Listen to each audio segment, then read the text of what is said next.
लोकसभा चुनाव के लिए समाजवादी पार्टी ने अपना घोषणा पत्र जारी कर दिया है, जिसमें जाति जनगणना, एमएसपी की गारंटी और पुरानी पेंशन योजना को लागू करने का वादा किया गया है।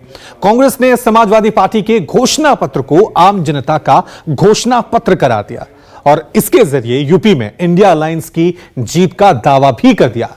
लेकिन तमिलनाडु के कोयंबटूर से पीएम मोदी ने इंडिया गठबंधन को परिवारवादियों का जमघट बताया, तो लगे हाथ यह भी कह दिया कि देश को पहली आदिवासी महिला राष्ट्रपति बीजेपी ने ही दी है।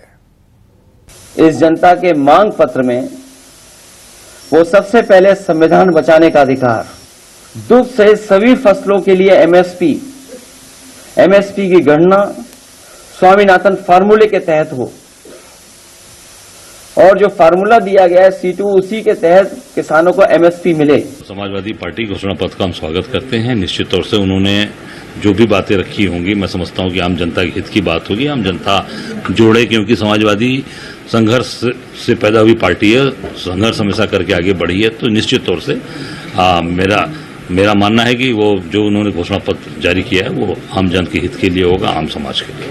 फैमिली पार्टियों को लगता है कि इनके बेटे बेटियों के अलावा कोई गरीब ट्राइबल बड़े पद पर बैठ ही नहीं सकता है, लेकिन बीजेपी ने पहली बार एक ट्राइबल महिला को भारत का प्रेसिडेंट बनाया, और उस समय भी इंडी अलायंस वालों ने उनका घोर विरोध किया।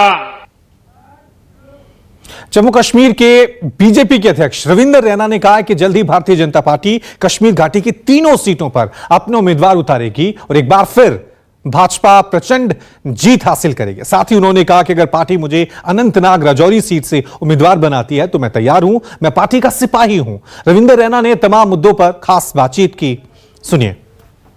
जम्मू कश्मीर बीजेपी के अध्यक्ष रविंदर रैना हमारे साथ हैं। रैना साहब, क्या कहेंगे, जम्मू कश्मीर में जो दो आपके पास अभी सीटें हैं उसको लेकर आप क्या कहेंगे, क्या दोनों सीटें मिलेंगी? भारतीय जनता पार्टी कश्मीर की 3 सीटों पर भी फैसला ले लेगी। जम्मू संभाग की दोनों सीटों पर इस समय जबरदस्त भारतीय जनता पार्टी के पक्ष में लहर है। जम्मू संभाग की दोनों सीटें भारतीय जनता पार्टी प्रचंड बहुमत के साथ जीत रही है। कश्मीर में भी कमल का फूल इस बार खिलेगा। क्या आप भी दावेदार हैं अनंतनाग राजौरी सीट के लिए? पार्टी का प्रदेश अध्यक्ष होने के नाते से मेरी जिम्मेवारी है कि पार्टी की सभी सीटों पर प्रचंड जीत हो, और इसके लिए मैं दिन रात अपने कार्यकर्ताओं के साथ मिलकर काम कर रहा हूँ। पार्टी आपको टिकट देती है, आप तैयार हैं चुनाव लड़ने के लिए? देखिए, पार्टी का प्रदेश अध्यक्ष होने के नाते से पार्टी की भव्य जीत हमारे प्रदेश में हो, यह मेरी जिम्मेवारी है, और मैं सदैव अपनी जिम्मेवारी को बहुत अच्छे तरीके से निभाता हूँ। कश्मीर घाटी की तीनों सीटों पर आप उम्मीदवार उतारेंगे? ये निर्णय पार्टी के राष्ट्रीय अध्यक्ष करेंगे। जो भी निर्णय पार्टी के माननीय राष्ट्रीय अध्यक्ष जी करेंगे उसको धरातल पर विजय में परिवर्तित करने का काम हमारा है, और यकीनन हम जीतेंगे। अनंतनाग सीट पर 2 फॉर्मर सीएम भी जो है चुनावी मैदान में है, अगर आप भी खड़े होते हैं तो मुकाबला कितना चुनौतियों से भरा होगा? देखिए, इस वक्त पूरे भारत के साथ साथ जम्मू कश्मीर में भी मोदी साहब के पक्ष में जबरदस्त लहर है। पूरा माहौल मोदीमय माहौल है, और यकीनन भारतीय जनता पार्टी की जीत होगी, और बड़ी जीत होगी। राणा साहब, अभी तक आखिर कहाँ दिक्कत आ रही है? अभी तक तीनों सीटों पर क्यों नहीं उम्मीदवार उतरे?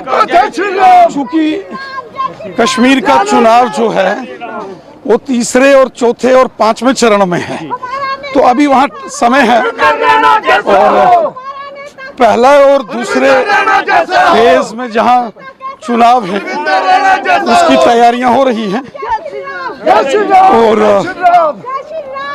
धुआंधार प्रचार प्रसार चल रहा है। स्वयं माननीय प्रधानमंत्री जी भी 12 अप्रैल को यहाँ पहुँच रहे हैं। आज यहाँ योगी जी आ रहे हैं, और उसके बाद माननीय रक्षा मंत्री जी, माननीय गृह मंत्री जी सब यहाँ पहुँच रहे हैं। जम्मू की दोनों सीटें, उधमपुर जम्मू, आपको लग रहा है टफ फाइट है? प्रचंड बहुमत के साथ भारतीय जनता पार्टी की जीत होगी। हमारा नेता तो आप सुन सकते हैं रविंदर रैना को, जो साफ कह रहे हैं कि जल्द ही जो है वो कश्मीर घाटी की तीनों सीटों पर भाजपा जो है अपने उम्मीदवार उतारेगी और एक प्रचंड बहुमत जो है वो इन लोकसभा के चुनावों में बीजेपी को मिलेगा। कैमरामैन पवन के साथ पंकज शर्मा, न्यूज़ 24 कठुआ।